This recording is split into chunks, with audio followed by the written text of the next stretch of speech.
uma vez aqui com vocês e olha só, o programa está super animado, muito interessante mesmo. Só para você ter uma ideia, daqui a pouquinho nós vamos bater um papo com a veterinária Priscila Mesiano, que trouxe aqui algumas dicas a respeito dos nossos animais de estimação. O que você também não pode perder é a nossa receita de hoje. Nós fomos conferir na escola de culinária Sucré, com o nosso chefe Russier, tem que falar com biquinho porque é francês. Gente, ele fez um cheesecake, tudo de bom, uma geleia de frutas vermelhas, que também só tem lá no armazém. Agora eu vou ficar metida e esnobar. Mas ó, tá tudo de bom, eu quero que você confira conosco aqui no programa. E lógico que você também não pode perder a chamadinha. Afinal de contas, a 6ª edição do Coral dos Anjos e Amigos já está para acontecer. Eu quero que você confira para poder participar. Mas antes disso, ele, Joaquim Eloy, em algum lugar da nossa cidade. Opa, para tudo. Não vou chamar Joaquim ainda não, porque eu tenho um recado para você. Presta muita atenção. Programa em breve, de cara nova. Tudo novo, de novo, para você. Agora sim, Joaquim Eloy.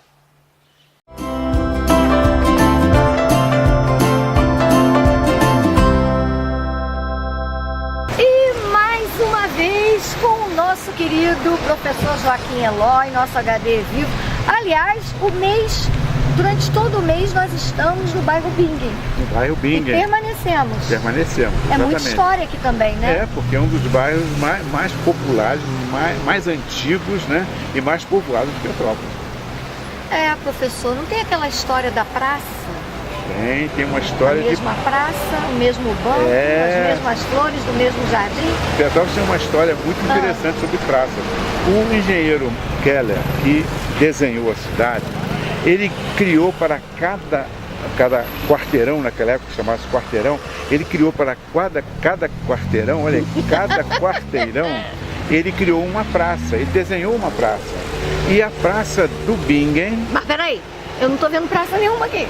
Pois é, bom, e a praça do Bingen seria exatamente neste local onde nós estamos, né? E aquele prédio que está atrás, aquele prédio comprido ali, cor de abóbora. Salmão. Que é o chamado... salmão. Que é o chamado almoxarifado da prefeitura. A prefeitura, em certo momento, aproveitou esse grande terreno que estava destinado à praça para construir, então, um imóvel para seu uso.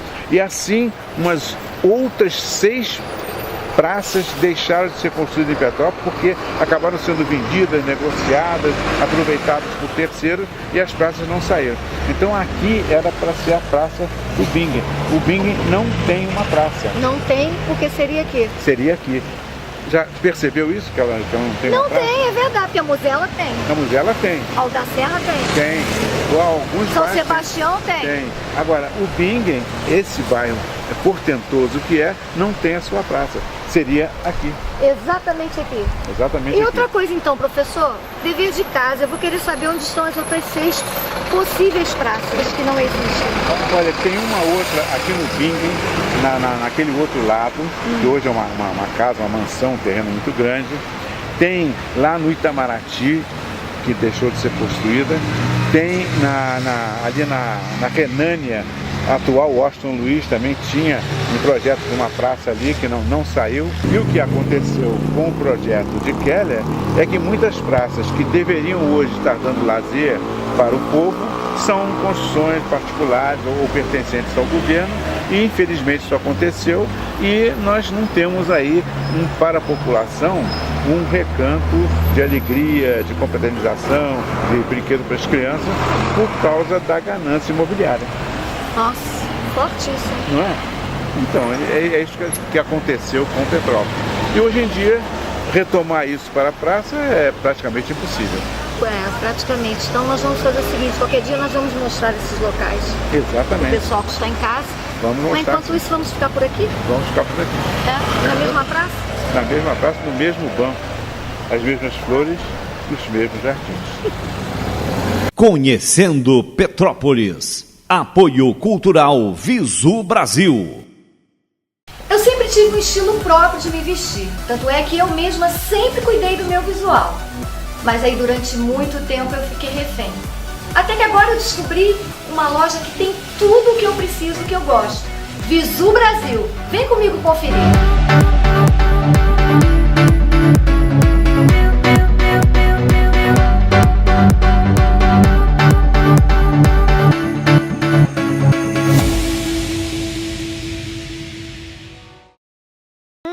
Tá me dando uma fome de cheesecake.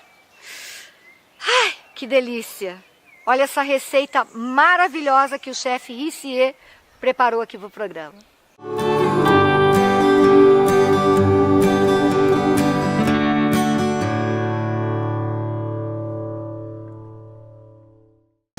Chegou aquele momento que vocês sabem que eu adoro, né? Hoje nós estamos invadindo aqui uma cozinha, na verdade é uma escola de culinária, não é isso? E estamos com o chefe Rissier. Antes de mais nada, obrigada por nos permitir vir aqui no seu espaço. Eu que agradeço, bem-vindos, obrigado por estarem aqui pra gente fazer essa receita legal juntos. Fazendo sucesso total, né? Graças a Deus. Fala um pouquinho disso. Como é que surgiu a tua paixão pela culinária? Então, eu não tinha nada a ver com isso. Eu sempre gostei e achei muito interessante a cozinha. Eu ficava lá do lado da minha avó, da minha mãe, olhando elas cozinharem, mas nunca imaginei que fosse trabalhar com isso, né? Mas depois de um certo período, esperando para entrar na faculdade, fiz vestibular, fiquei aguardando um pouquinho, comecei a servir as mesas de um café, mas achava muito mais interessante a parte da cozinha do café, onde eram feitos os doces que serviam no café. E lá acabei me apaixonando, acabei fazendo vários cursos, me formei em gastronomia e hoje em dia abri a Sucre Escola de Confeitaria para conseguir difundir esse conhecimento da boa confeitaria e mostrar para as pessoas que dá para comer muito melhor. Então quer dizer que veio casualmente por conta aí de um hiato na tua vida, exatamente. Né? Mas você me contou nos bastidores que tem bastante coisas também assim relacionadas à sua família que sempre gostou da mesa farta. Sim, né? Aquela reunião de família que ninguém fica na sala, né? Todo mundo acaba se reunindo em torno da mesa e lá em casa é sempre tudo com muita fartura. Minha mãe também gosta de muita fartura, nada para ela pode ser pouco. Inclusive essa sobremesa que nós vamos fazer hoje é uma das preferidas dela, com uma das coberturas que a gente vai usar, então é mais um motivo para estar no Memórias com Sabor. Né? Opa! Então vamos lá, chefe, o que você vai ensinar pra gente? A gente vai fazer a cheesecake hoje. Existem várias maneiras de fazer cheesecake, existem proporções diferentes, existem maneiras, técnicas diferentes para produzir. A que a gente vai fazer hoje é mais no estilo New York, que a gente chama, que ela é assada. E ela não pode ser muito leve, muito aerada, ela tem que ser densa, cremosa e untuosa. E para isso a gente vai seguir alguns passos aqui. Tá? Existe tanto a versão de cheesecake assada quanto a cheesecake fria, todas elas são válidas. Tá? A que a gente vai fazer aqui desenvolve um sabor um pouquinho mais interessante por ser assada. Só vou saber daqui a pouco, quando eu conferir. Então a primeira coisa que você vai dizer pra gente são os ingredientes? Isso. Essa torta é composta por 3 componentes. O primeiro componente é a base, que é a base de biscoito triturado e manteiga. O segundo componente é a base de cream cheese, que vai ser assado também. E o terceiro componente, que é a cobertura, que pode ser a cobertura que você gostar mais. Que a gente vai usar algumas geleias. Então vamos começar pela base. Aqui a gente tem biscoito tipo maisena, que nós vamos triturar no processador. E manteiga que já está derretida aqui para adiantar a nossa vida, adiantar nosso processo. Bora lá. E agora, chefe? A gente vai começar triturando o biscoito. Então pode colocar ele assim como está dentro do processador. Dá uma quebradinha nele para ajudar. É mais fácil de bater. Não precisa ter muito trabalho. E a gente vai começar pulsando para ajudar a quebrar e depois processa até formar uma farinha mais fina. Tá? Então, chefe, de repente eu não tenho processador em casa, como é que eu vou fazer isso? Liquidificador. Então tá. Coloca os biscoitos aos poucos, porque o liquidificador ele é mais estreito, né? Você vai ter que bater aos poucos. E se não tiver o liquidificador também, vai no rolo. Coloca dentro de um saquinho, vai quebrando o biscoito até chegar numa farinha. Importante fazer. Importante fazer. Não precisa se prender a tecnologia. Até porque é uma receita bastante antiga também. Agora a gente vai acrescentar a manteiga derretida enquanto está processando, que aí a mistura já sai pronta do processador. Tá bom?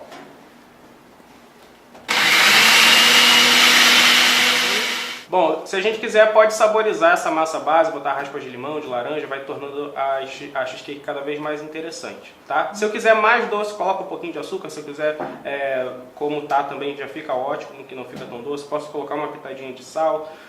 Posso usar menos biscoito, posso usar menos dessa massa base para ter uma massa mais fina no fundo. As quantidades que estão na receita que vocês vão ver, para ficar do jeitinho que a gente está fazendo aqui.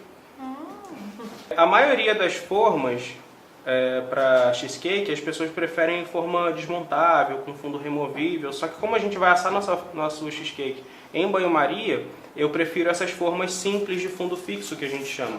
Que são essas formas... Sim, verdade. Você encontra em qualquer lugar, tá vendo? E aí você fez E a gente forra com fundo com papel manteiga, só para que a gente consiga, depois da torta pronta e gelada, conseguir desenformar. Mas se eu não quiser ter essa manobra que a gente vai fazer no final para desenformar, a gente usa a forma de fundo falso, não tem problema. Na verdade, por exemplo, quando se trata de Silvana Coelho, que é desastrada, esse fundo fica complicado. Fica um pouquinho mais difícil. Aí se eu for usar uma forma de fundo removível, eu preciso cobrir a parte de fora dela toda, porque senão vai entrar água do banho-maria. Entendi. Tá? Acabamos de prensar essa massa no fundo da forma, é literalmente prensar. Aperta bem, porque quanto mais compacta ela tiver no fundo, menos ela vai esfarelar depois de desenformar, tá bom? A gente vai levar ela agora sem o banho-maria, que é só para tostar essa massa. Esse assamento agora que vai terminar de dar liga nela e vai deixar ela crocantezinha e com sabor melhor no fundo. Chefe, agora qual é o próximo passo para nossa tortinha? Agora é o creme de queijo, que vai ser o corpo da torta e que vai trazer todo o sabor do cheesecake. Que é o famoso, né? O famoso creme de queijo. Então, o que leva aqui? Pode falar pra gente? A gente tem o cream cheese como a base, né? É um queijo cremoso americano. Existe cheesecake no mundo inteiro, né? Cada país, cada região tem sua própria versão. Por causa do hábito do consumo de queijo. Mas a cheesecake se popularizou e se tornou famosa no mundo inteiro quando os Estados Unidos começaram a fazer a sua própria cheesecake, né? E com a globalização a gente acaba aderindo esse hábito desse consumo. E essa versão, que é a versão New York, né? A gente usa o cream cheese como base. Existem outras versões, mas aqui a gente está fazendo, vamos dizer assim, a mais clássica. Só que antes da gente começar o preparo em si, a gente precisa fazer o preparo de um outro ingrediente que vai entrar, que é muito comumente usado nos Estados Unidos, mas que a gente não tem sendo vendido aqui no mercado diretamente, que é o sour cream. Sour cream é um creme azedo, né, basicamente. Então a gente consegue um produto muito similar misturando suco de limão ou um pouquinho de vinagre. No caso da cheesecake eu prefiro o suco de limão com creme de leite. Nesse caso funciona tanto o creme de leite fresco quanto o creme de leite UHT de caixinha com uma porcentagem de gordura entendi. menor. Então não necessariamente tem que ser o fresco, não. Não necessariamente precisa ser o fresco. E esse é um truque que você está ensinando pra gente hoje? Olha aí pra você de casa. Como é que é esse truque? Fala pra gente. Então a gente vai pegar um pouquinho de suco de limão. Aqui a gente deixou para espremer na hora para não amargar o suco, né? E pingar sobre o creme de leite e mexer aqui rapidinho. Ele não vai chegar nem a talhar, ele só vai dar uma engrossada, tá? Nossa. Pronto. Misturou, deixou aqui no cantinho, tá pronto. Deixa ele ali quietinho. Deixa ele ali quietinho E que ele vai agora? entrar daqui a pouco na receita, tá? Então aqui a gente tem o cream cheese, o açúcar refinado, que vai trazer o sabor doce da receita. Nessa receita a gente coloca um pouquinho de amido, porque dentro dessas proporções de ovos, cream cheese e açúcar, o amido vai ajudar a estabilizar a mistura, e mesmo que a gente asse num forno um pouquinho mais alto do que deveria, a mistura ainda assim vai ficar lisa, a torta vai continuar um creme liso no momento de cortar. Tá? Os ovos vão trazer a estabilidade, né? No momento do cozimento eles vão coagular e formar o creme consistente que a gente precisa, e a baunilha que eu acho fundamental. Tá? Essa baunilha aqui é um extrato que eu fiz com a própria fava. Então a gente coloca a fava num vidro com algum tipo de álcool, pode ser álcool de cereal ou vodka, alguma coisa que possa ser comestível, e deixa lá paradinho pelo menos uns 15 dias, então você utiliza. Aí você vai ter um aroma bem mais próximo do natural. Tá? Mas não tendo, pode ser essência de baunilha comum. Eu acho bem importante entrar a essência de baunilha. Então, tá? O mais importante agora eu quero saber. Chefe, eu tô tão curiosa. Como fazer? Quer dizer, eu quero experimentar. Bom, a gente começa com o cream cheese, que precisa estar em temperatura ambiente, de preferência, porque o que a gente vai fazer aqui é uma emulsão de líquidos e gorduras, né? Os líquidos presentes nos ovos e a gordura presente aqui, principalmente no cream cheese. Se a gente começa com o cream cheese em temperatura fria, né, muito gelado, é mais difícil que ele incorpore os ovos da maneira que o ideal é tirar da geladeira. Tira da geladeira um tempinho, deixa fora antes de começar. Igual quando vai fazer bolo, tira a manteiga da geladeira com antecedência, tira os ovos com antecedência. E a gente vai bater aqui só para se certificar de que o cream cheese não vai ficar em pedaços, tá? É uma mistura muito rápida. E é importante que nessa receita de cheesecake especificamente a gente incorpore o mínimo de ar possível. Então a ideia aqui não é bater bem, incorporar muito ar. A ideia aqui é deixar ele mais liso e cremoso possível. Então quanto menos eu bater e quanto mais baixa a velocidade da batedeira, melhor. Não tenho batedeira, não quero usar batedeira, vai na mão, principalmente numa receita que não é tão grande como essa daqui. Pode fazer na mão? Pode fazer na mão. Pode fazer na mão, porque a gente não quer ar. Tá? Inclusive, vocês vão reparar que o que a gente está usando aqui não é nem aquele batedor de globo tradicional. É um batedor de pá, de paleta, né? Ou de folha, que a gente chama. Que ele evita justamente excesso de ar e bolhas de ar muito grandes. Então, misturamos aqui, o cream cheese ficou lisinho. É o momento de incorporar o açúcar. Tá? Aqui eu tenho açúcar e amido.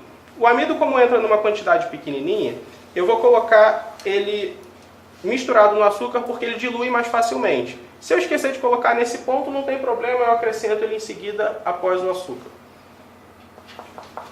Combinamos açúcar com amido de milho, vou dar uma misturadinha porque o amido dilui mais fácil em coisas com pouco ou nenhum líquido do que em coisas já líquidas, né? Então a gente vai dar preferência de incorporar o amido antes dos ovos, principalmente. Se eu esquecer de misturar ele com açúcar previamente, não tem problema. Eu misturo antes dos ovos. Isso é só para facilitar, na verdade. É só para facilitar a mistura. Então, ó, bati meu cream cheese só a ponto dele ficar totalmente homogêneo. Coloco o açúcar todo de uma vez, não precisa ser aos poucos. Que já está aqui o amido misturado. E vai voltar a misturar de novo. Na verdade não é nem bater, é misturar. Aí a gente vai vendo que o cream cheese vai mudando de consistência porque a água força a saída de líquido presente já no cream cheese. Isso aqui é o suficiente, não precisa bater mais do que isso. Dissolveu e misturou bem o açúcar, está pronto. Velocidade baixa sempre, ou se estiver fazendo mistura manual, só dá aquela misturadinha. Aqui a gente tem os ovos, que como é a parte mais difícil de misturar, a gente vai dar já uma mesclada neles, assim de leve com um garfo.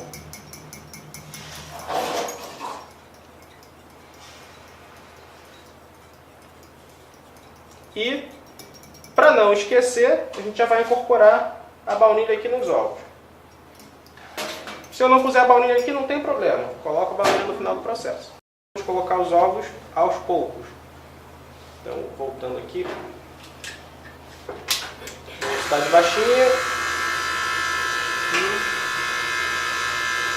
Vamos lá, chefe. Bom, aqui a gente terminou de incorporar os ovos aos pouquinhos, mexendo em velocidade baixa, pode ser na batedeira ou manualmente. Eu não tenho batedeira e eu tô lá em casa batendo na mãozinha, canhota, né? Aí agora... Agora o último ingrediente, o sour cream, que vai trazer aquele up de sabor na cheesecake. Então você sente aquele azedinho um pouquinho mais pronunciado. É aquele azedinho que dá aqui? Isso, que faz toda a diferença, tá? Só colocar e misturar. Chefe, nos bastidores o pessoal tá dizendo assim, ai, pena que TV não fez cheiro, porque já tá aqui um aroma, né? É verdade. E agora? Só essa base já é muito cheirosa. E o importante é que a gente asse até que ela dê esse cheirinho de tostado, de biscoito tostado. É importante isso, tá? Bom, aqui a gente repara que ela ganha cor e começa a descolar levemente das bordas, tá vendo? São dois sinais que dizem pra gente que tá na hora de tirar do forno. Tá dando certo. Isso. Com ela totalmente fria, a gente vai despejar o creme de queijo e levar de volta para o forno. Nesse momento agora é banho-maria. Então no primeiro momento, forno seco a 180 graus, se for forno convencional, 160 se for forno com convecção, que é aquele forno que tem ventilação. E agora nesse segundo momento, em banho-maria, a 140 graus mais ou menos se for forno com convecção e 160 graus se for forno convencional. Aí você vai ter que ir fazendo seus ajustes, porque forno é um casamento, cada um conhece seu próprio forno. Verdade. Né? Então a gente vai despejar aqui o creme de queijo. É isso, a imagem mesmo. Chefe, agora é a parte difícil? Agora é a parte que a gente vai fazer uma manobrinha que não é impossível, não é bicho de 7 cabeças, não precisa ter medo, mas não é tão simples, né? Então a gente tem um certo aparato aqui pronto para conseguir desenformar. Tem papel manteiga, um prato para virar e outro para desvirar depois o prato final. Tem um maçarico aqui que vai ajudar a gente a aquecer um pouquinho a forma para essa torta soltar com mais facilidade, e um pouquinho de açúcar para ela não grudar nesse processo todo aí.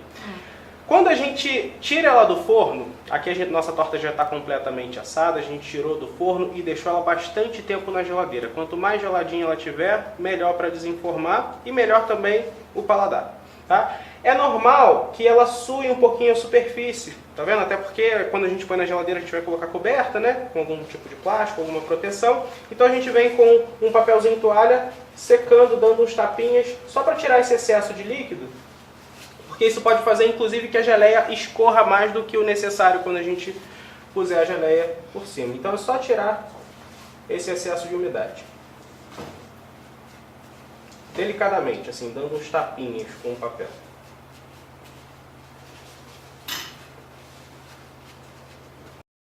Chefe, agora você já virou, eu acho que eu consigo fazer isso também. Você me disse que você mesmo prepara geleia, você também ensina a fazer geleia, mas eu tomei a liberdade de trazer essa. Aí eu tenho que falar. Claro. Essa que nós só encontramos no Armazém do Grão. Que é uma delícia, né? O quê? Você não tem noção. Então, frutas vermelhas pode ser. Tá e é só, em homenagem, como é que é o nome da sua mãe? Vanusa. Vanusa, essa é em sua homenagem. O chefe vai levar pra sua casa, viu? Te comprometi agora. Chefe, a inspiração foi tão grande para experimentar esse seu cheesecake que a gente, se o pessoal de casa reparar, nós estamos em outro local, né? Ao ar livre. Pra saborear de uma maneira mais legal, né? Fala pra mim, antes de eu experimentar, como é que o pessoal pode vir fazer aula com você? Então, a gente tem um site, www.sucreescoladeconfeitaria.com. Lá tem todas as informações de aula do semestre e todas as informações de programa, de todos os cursos que nós temos disponíveis, com horários, valores, formas de pagamento. Entrando lá, a pessoa encontra todos os cursos e entra em contato com a gente pelos contatos que tem lá. A gente tem Instagram, tem rede social, tem WhatsApp, é só falar com a gente e fechar a aula. Aqui, resumindo aquele site que tá ali, chefe? Isso. Pelo amor de Deus, chefe! Vamos provar de uma vez, por favor.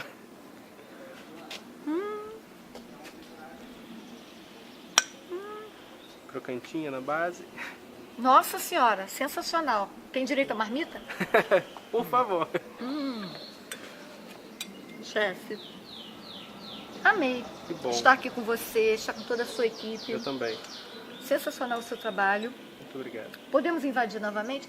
Na verdade, primeira mão, ele vai invadir o nosso espaço. Opa! Fechou? Fechou. Então, em breve, aguarde você que está em casa, novo espaço, novo Memórias com Sabor. E ele participando também. Vai ser um prazer. Obrigado. Oferecimento Armazém do Grão. É bom ter você aqui. Eu adoro fazer compras no Armazém do Grão. E quando eu lhe contar os motivos, você vai me dar razão.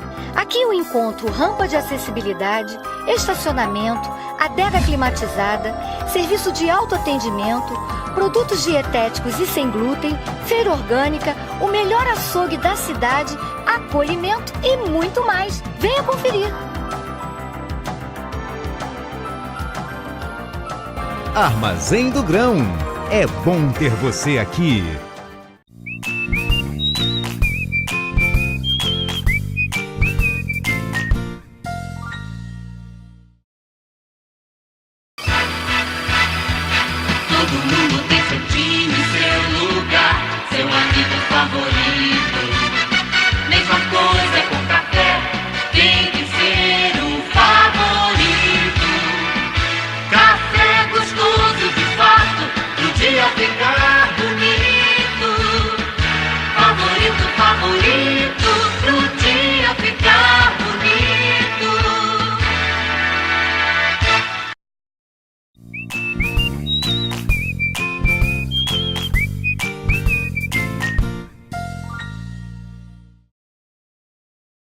Quero que você confira esse bate-papo com a veterinária Priscila Mesiano, que está aqui dando dicas de qualidade de vida para os nossos animais de estimação.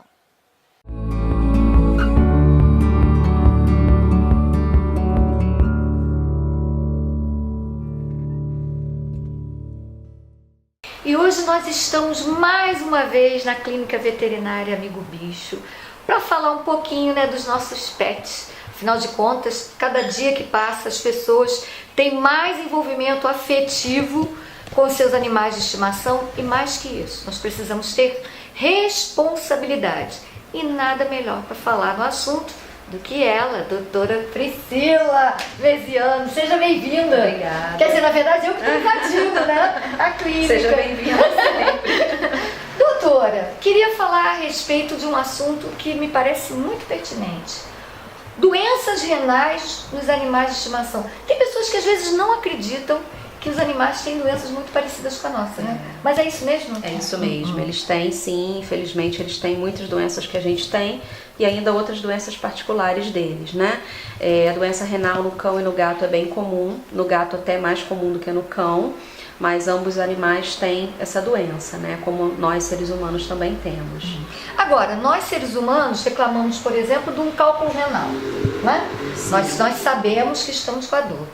No animal fica mais difícil, porque elas são silenciosas. Exatamente. E como perceber no meu bichinho de estimação que ele está com algum problema renal? Quais são os primeiros sintomas, vamos dizer assim? Os primeiros sintomas de uma doença renal, de uma insuficiência renal, no caso, seria o animalzinho beber muita água e fazer muito xixi, ao contrário do ser humano, que deixa de urinar, né?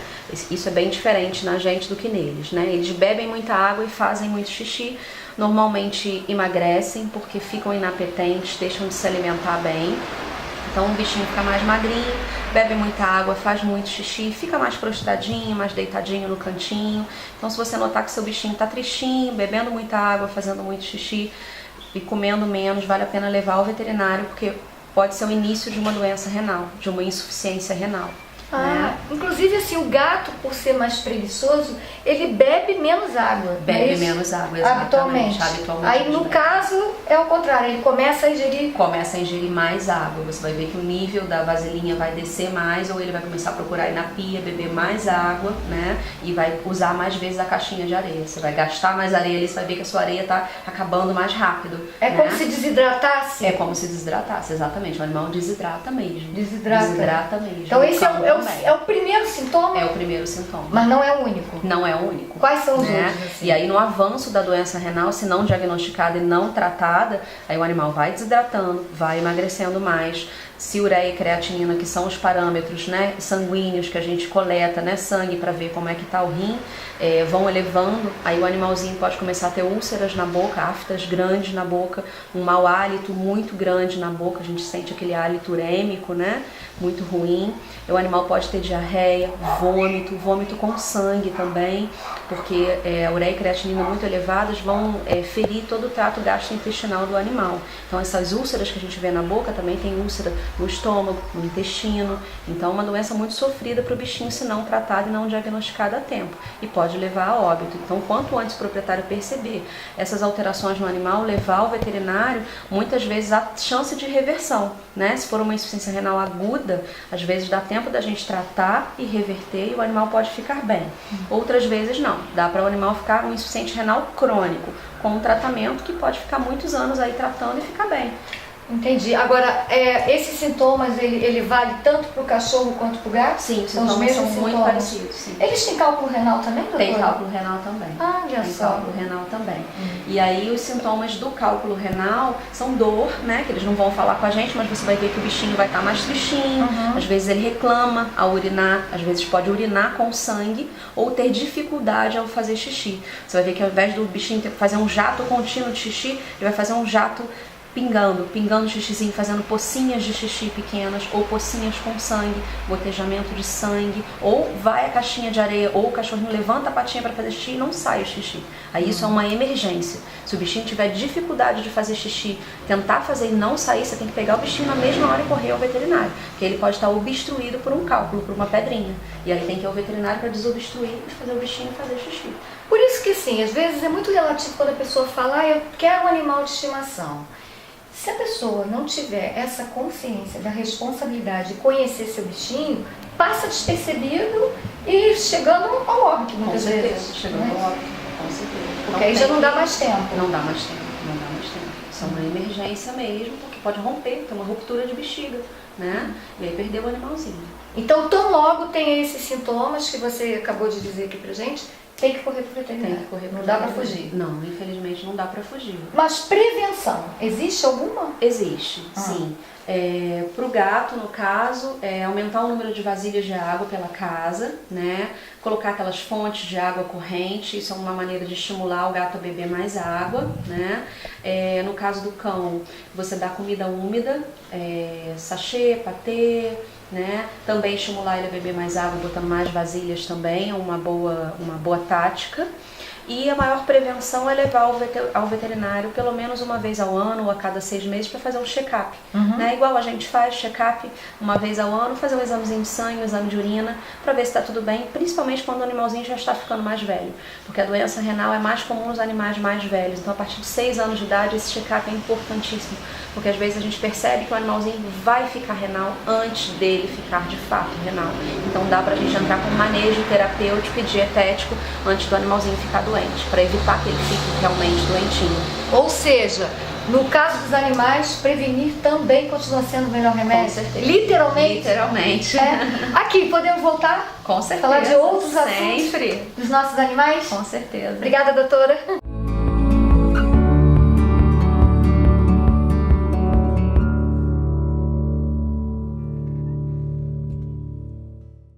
Vai acontecer a 6ª edição do Coral dos Anjos e Amigos. E olha só como é que você pode participar. Confere aí. Pelo 6º ano consecutivo, o Coral dos Anjos estará recebendo no Teatro Dom Pedro muitos convidados especiais para seu grande show anual, Coral dos Anjos e Amigos. Dia 16 de setembro, domingo, às 7 da noite, com ingressos antecipados a R$10. Você pode comprar o seu na Casa Seabra ou na Iviglist Joias, na rua 16 de março. Para todos ficarmos mais felizes ainda, pedimos que cada um leve 1 quilo de alimento não perecível para ajudar o Lar Santa Catarina. Venha conosco! Quando os anjos cantam, a paz nos diz amém.